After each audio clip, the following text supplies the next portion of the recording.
असताना कधी आपल्या कॉलनीत आले का? इकडं नगराध्यक्ष मागील 5 वर्षात पाहिले का? आमदार आले का?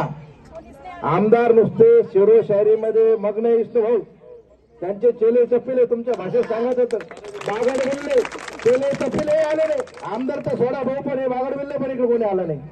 म्हणून बांधवांना मला सांगायचं, भाऊ सारखा खंबीर नेता आपल्याला मिळालेला आहे. आपले आमदार आहे, उद्या भाऊ मंत्री होणार आहे. या भागातील आता हे जी प्लॉटिंग इथं पडलेली आहे, इथे 2-4 वस्त्या आहे. आता ताई तुमच्या भावना आम्ही समजू शकतो, परंतु आता 5 वर्ष आपले वायाला गेले. आता सुरुवात झालेली आहे. विकासप्रिय माणसाला आपण निवडून दिलेलं आहे. म्हणून येणाऱ्या काळामध्ये आज आता हा सिमेंट रस्ता इथपर्यंत येऊन ठेपलेला आहे. आता शिवसेनेची खंबीर अशी कार्यकारिणी आहे. दाजी तुम्ही अध्यक्ष आहे. दाजी आता लाडक्या बहिणी तुम्हाला सोडणार नाही. तुम्हाला आता यांचे प्रश्न घेऊन आमच्यापर्यंत भाऊपर्यंत यायचंय. जवळ बी आमचे भाऊ शाखेमध्ये, त्याच्यामुळे हे सगळे जुने मंडळी शाखेत आलेले.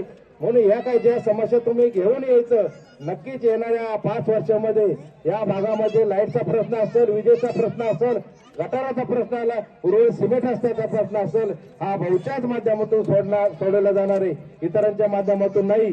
म्हणून मानवानं मला सांगायचं, आता इथं एवढे जवळपास 500 आपण माता भगिनी उभे इथं बसलेले आहेत. मला सांगा, मतदार यादीत कोणाकोणाचं नाव इथं हातवर करा.